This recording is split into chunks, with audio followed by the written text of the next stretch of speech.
رسول اللہ صلی اللہ علیہ وسلم ان للہ اہلین من الناس قالوا من هم یا رسول اللہ قال اہل القرآن هم اہل اللہ وخاصتہ۔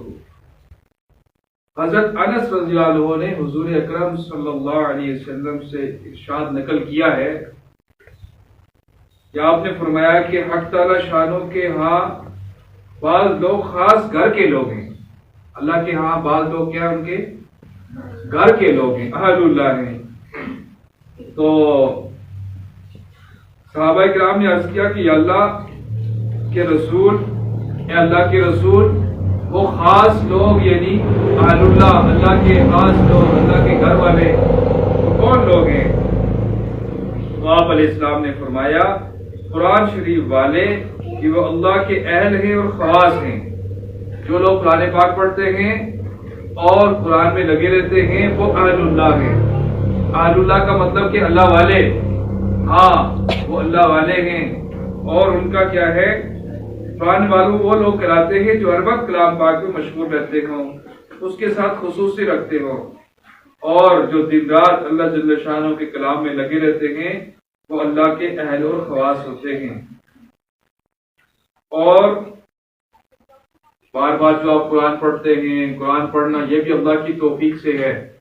انسان کی زندگی کے ایک ایک لمحہ، ایک ایک منٹ جو ہے وہ اس کی مثال کیسے ہے، کسی اینٹ اور پتھر کی طرح ہے کہ جس طرح کیا ہوتا ہے، ہم جاتے ہیں بازار میں بلاک خرید کے لاتے ہیں، بلاک تو فیکٹری والے نے بنا لیا، اب وہی بلاک ہم نے لا کر ایک لگایا مسجد میں، ایک لگایا ہم نے باہر روڈ میں، ایک اپنے گھر کے واش روم اور ٹوائلٹ میں لگایا، ہیں تو تینوں بلاک ہی ہیں نا، کیا ہے بلاک ہیں۔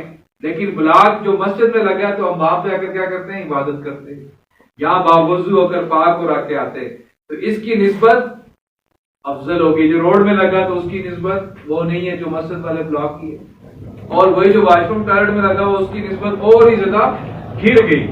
اسی طرح جو ہم قرآن پاک پڑھنے میں اپنا وقت گزارتے ہیں، اللہ کا کلام پڑھتے ہیں، قرآن پڑھنے میں، قرآن سیکھنے میں، تو اب یہ قرآن پاک پڑھنا پڑھانا کیا ہے، یہ اللہ جل شانہ کے ہاں بڑا محبوب ہے۔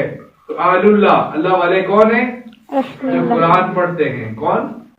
ہاں، اللہ کا شکر ادا کرنا چاہیے۔ اللہ جل شانہ عمل کی توفیق نصیب فرمائے۔